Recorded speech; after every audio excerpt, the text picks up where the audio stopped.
इस भारतीय समाज का creamy layer कौन है जो पिछले 2-2.5 साल से लगातार सत्ता की मलाई खा रहा है?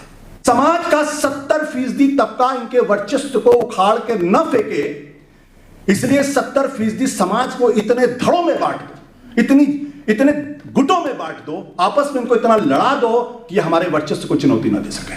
सदियों से हमारे आज कितनी शांति थी। बाबा साहब अंबेडकर आए, खामखा उन्होंने टेंशन क्रिएट कर दिया ना, टेंशन कि एक नैरेटिव चलाया जा रहा है। और नैरेटिव क्या है कि अंग्रेज आए तब जातिवाद शुरू हुआ, नहीं तो हमारे यहां तो जाति था ही नहीं। और मैं आपको दावे के साथ कह सकता हूं, एक झूठ को इतनी बार बोलो कि झूठ को भी लगे कि यही सच है। तो सबसे बड़ा खतरा हमें इसी बात को लेकर यह है कि जब जाति जनगणना का प्रश्न खड़ा होता है तो पहली चीज आती है कि हिंदुओं को दरअसल डिवाइड करने की कोशिश है, इस देश को बर्बाद करने की कोशिश है। इससे बड़ा झूठ कुछ नहीं हो सकता, क्योंकि ये जो पूरी विचारधारा है, ये विचारधारा दरअसल उस पुराने वर्चस्व को नए सिरे से स्थापित करने की एक कोशिश है जो हजारों साल से चल रही है, जिसमें एक तबके के खिलाफ एक हजारों साल से अन्याय और इनजस्टिस लगातार हो रहा है। जाति जनगणना दरअसल उसके खिलाफ खड़ी हुई जो चेतना है, उस चेतना उस पूरे के पूरे नैरेटिव को, उस वर्चस्ववाद को पूरी तरीके से उसी तरीके से खत्म करने की कोशिश है, उसी दिशा में चीजों को ले जाने की कोशिश है। इसलिए ये डरे हुए हैं, इसलिए ये परेशान हैं। इसलिए एक शब्द का आप लोग बार बार ध्यान रखिएगा, हम लोग अक्सर इनके जो शब्दों के जाल में फंस जाते हैं। ये बार बार समरसता की बात करते हैं। आप डिक्शनरी उठा के देखिएगा, समरसता शब्द का इस्तेमाल क्यों करते हैं। समरसता माने एक तरीके का पीसफुल कोएग्जिस्टेंस, एक तरीके की हार्मनी। तो हार्मनी किनके बीच में होनी चाहिए? दो अलग अलग गुटों के बीच में जो शायद एक दूसरे को पसंद नहीं करते, तभी तो हार्मनी की बात करते ना। ये समावेशिता की बात क्यों नहीं करते कि हम सब लोग एक समान हैं?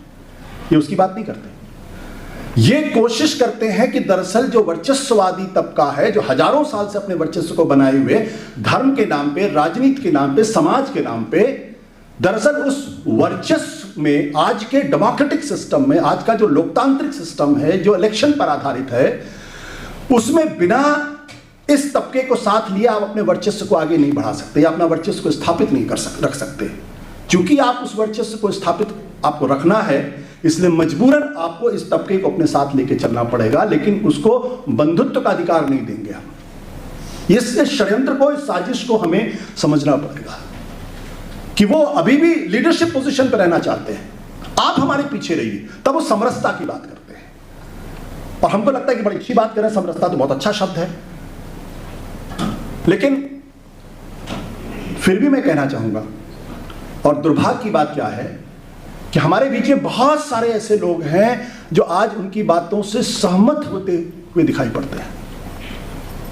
और उसका सबसे बड़ा कारण यह है क्योंकि इनका जो नैरेटिव बिल्डिंग है, जो पूरे समाज की सोच को बदलने का जो एक प्रोजेक्ट 1925 से चल रहा है, जो लगातार हमारी और आपकी ब्रेन वॉशिंग कर रहा है, लगातार अपने प्रोपेगेंडा के माध्यम से हमारे बीच के बहुत बड़े तबके को दरअसल वही सोचने के लिए मजबूर कर देता है और वही कहने के लिए मजबूर कर देता है जो दरअसल वो चाहते हैं।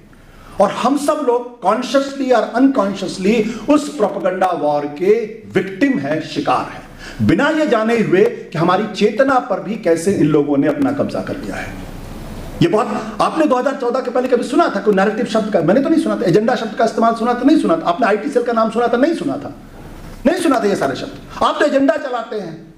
अरे योगेंद्र जी तो आंदोलन जीवी हैं, मतलब आंदोलन करना इस देश में अपराध हो गया। सोचिए, अगर आंदोलन नहीं है तो लोकतंत्र नहीं है। अगर आंदोलन नहीं है तो लोकतंत्र ही नहीं है। लेकिन आपने एक आंदोलन शब्द, जीवी शब्द गढ़ के आपने उस पूरे के पूरे लोकतांत्रिक चेतना को बर्बाद करने को, डिस्क्रेडिट करने के लिए कोशिश कर दी। अरे तो आंदोलन जीवी है। इस षड्यंत्र को समझना पड़ेगा हमें। और ये षड्यंत्र आज का नहीं है, ये हजारों साल पुराना षड्यंत्र है। आप देखिए, एक शब्द लेके आए, क्रीमी लेयर। अरे क्रीमी लेयर के लोग हैं तो ये सारा का सारा जो हमारे पिछड़ों को, दलितों को जो आरक्षण मिलता है, सब ये लोग खा जाते हैं, मलाई मार ले जाते हैं। ये क्रीमी लेयर शब्द आ गया।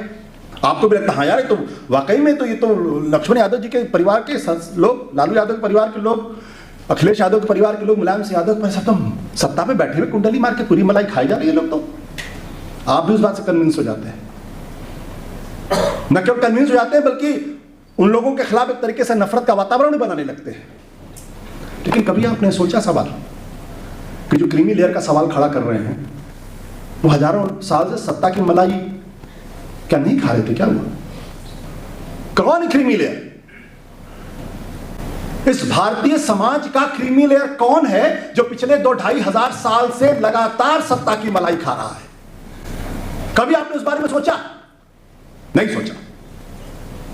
सत्ता के हर प्रतिष्ठान पर, ज्ञान के हर प्रतिष्ठान पर, समाज के हर प्रतिष्ठान पर जिन लोगों का कब्जा है वो हमको और आपको ये सिखाते हैं कि देखिए पिछड़ों दलितों के अंदर कुछ लोग हैं जो क्रीमी लेयर बने हुए हैं और सारी मलाई खाई जा रहे हैं। सवाल हम नहीं सोचते। हमें सुप्रीम कोर्ट का वो ऑर्डर भी याद आ जाता है जो 1992-93 में दिया गया था, और हम उस समाज के को अपना दुश्मन मानकर उनसे अलग अपनी अपनी राजनीतिक पार्टियां बनाने लगते हैं, अपना अपना अलग नैरेटिव बनाने लगते हैं। यह है अपने वर्चस्ववाद को स्थापित किए रहने की एक क्रीमी योजना। ये पूरी कोशिश है कि पिछड़ों को पिछड़े अति पिछड़ों में बांट दो, दलितों को दलितों अति दलितों में बांट दो और फिर अपना आप सत्ता का वो करो।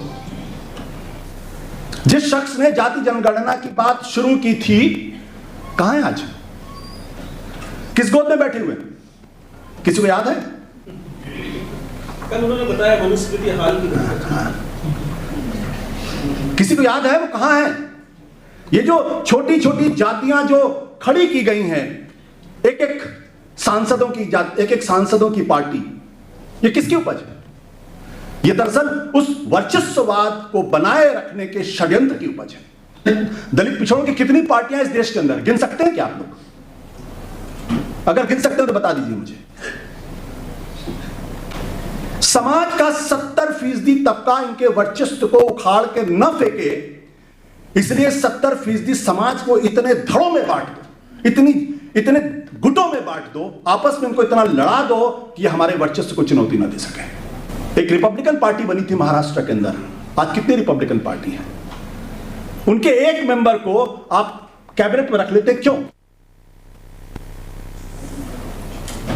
उत्तर प्रदेश के अंदर एक नया दल बना हुआ है, उसके 1 या 2 मेंबर कैबिनेट रैंक मिला हुआ है, क्यों?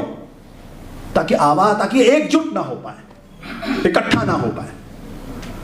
और मार्टिन लूथर किंग ने दूसरी बात कही थी और मुझे लगता है कि इस पर हम सब लोगों को चिंता करनी चाहिए, इस पर चर्चा करनी चाहिए। उन्होंने कहा था, और मैं बार बार इसका उदाहरण दे रहा हूं, जब मैं इस किताब को पढ़ रहा था तो मुझे लगा ये सारी चीजें तो हिंदुस्तान के अंदर मौजूद हैं, और हिंदुस्तान के जो 70% आबादी है, जो दलितों पिछड़ों की जो आबादी है, जो आजादी के बाद जिसमें चेतना का एक नया प्रस्फुटन हुआ है, जो अपने हक की लड़ाई लड़ रहा है, कैसे उसके अंदर एक बहुत बड़ा आंदोलन अभी तक क्रिएट नहीं हो पाया। तो मैंने पहले बोला आपस में झगड़िए, आपस में झगड़ा रहे हैं, आपको फिर कह रहे हैं crippled by the indifference of the educated group. इस तबके का जो पढ़ा लिखा तबका है, जो समझदार तबका है, जो वाकई में इस समाज के लिए लड़ सकता है, उसमें एक इंडिफरेंस है। अगर मैं गलत कह रहा हूं तो बताइए, अगर मार्टिन लूथर किंग गलत हो बताइए। कितने पढ़े लिखे तबके हमारे समाज के दलितों पिछड़ों के बीच में हैं जिनके अंदर एक इंडिफरेंस है। और तीसरी बात जो उन्होंने कही, the passivity of the majority of the uneducated. जो ज्यादा पढ़े लिखे नहीं है वो पैसिव है। ये और साथ ही साथ हो सकता है इसका एक बड़ा कारण यह भी हो, जो बाद में मार्टिन लूथर किंग कहते हैं, the corroding source of inferiority, the lack of self respect. हमारे दिमाग में बैठा दिया गया है, यह हमारे दिमाग में पेवस्त कर दिया गया, आज से नहीं, पैदा होने के साथ से। पिछले जन्म में जरूर कुछ काम किए होंगे, तभी तो इस जन्म में इस जाति में पैदा हुए हो। यही कहा जाता है ना, यही सिखाया जाता है लोगों को, इस जन्म में अच्छा करेंगे तो फिर ऊंची जात में जाएंगे। ये जो धर्म के नाम पे जो हमारे दिमाग में बैठा दिया गया है, हमारे अंदर जो सेंस ऑफ इंफीरियरिटी कॉम्प्लेक्स को इतना इनकलकेट कर दिया गया सिस्टमेटिक तरीके से कि हम सोच ही नहीं पाते, हमको अपने से घृणा होने लगती है, हमें अपने से पिटी होने लगती है। इसलिए अद्भुत समानता है। जब आप नारायणा गुरु को जब आप पढ़ते हैं और मार्टिन लूथर किंग को कहते हैं पढ़ते हैं, तो दोनों एक ही बात कहते हैं, क्या कहते हैं वो? Education is liberation. शिक्षा ही एक तरीके की जिसे कहते हैं मुक्ति है। लेकिन शिक्षा वो नहीं जो हमारा पढ़ा लिखा तबका जो बिल्कुल इंडिफरेंस पैदा कर रहा, नहीं वो नहीं। शिक्षा वो जो डॉक्टर लक्ष्मण यादव आपको बता रहे हैं। और वैसे भी पढ़ना लिखना जरूरी है। हम इन सब चीजों को लेकर शायद इतने इंडिफरेंट होंगे, हमें फर्क ही नहीं पड़ता। 1927 बाबा साहब आंदोलन का महाद आंदोलन क्या है आप सोच सकते हैं? जिस जलाशय से जानवर को पानी पीने की इजाजत थी वहां इंसान नहीं पानी पी सकता था और हमारा खून नहीं खोलता। वाइकोम सत्याग्रह जो नारायण गुरु और पेरियार ने लॉन्च किया था, जिस पे गांधी जी की सहमति थी, गांधी जी के टेक्निक का इस्तेमाल हुआ था उसमें, वो क्या था? शिव के मंदिर के इर्द गिर्द जाने वाली जितनी गलियां हैं उसमें से दलित पिछड़े नहीं चल सकते थे और हमारा खून नहीं खोलता। यही लड़ाई तो मार्टिन लूथर किंग ने वहां लड़ी कि हम जिस बस में बैठेंगे हमें बराबर नहीं, हमें अगली नहीं पिछली सीट पे बैठना पड़ेगा। वो भी इसलिए क्योंकि वहां पे तो स्लेवरी खत्म हो गई थी अब्राहम लिंकन जो सिविल वॉर के बाद से जो दक्षिण तबका था उस, लेकिन वहां पे कॉन्स्टिट्यूशनली एक लिया है सेपरेट बट इक्वल, तो संवैधानिक तौर पर व्यवस्था कर दी गई थी, लेकिन उसका प्रतिकार हुआ। दलित पिछड़े और समाज के हर शोषित वर्ग के दिमाग में पेवस्त रहना चाहिए और वही जवाब असली जवाब है। उन्होंने कहा true peace is not merely the absence of tension, यानी असली शांति तनाव की अनुपस्थिति नहीं है, it is the presence of justice, या न्याय की उपस्थिति है। अगर कहीं तनाव नहीं है तो उसका मतलब यह नहीं है कि वहां न्याय नहीं, वहां अन्याय नहीं है।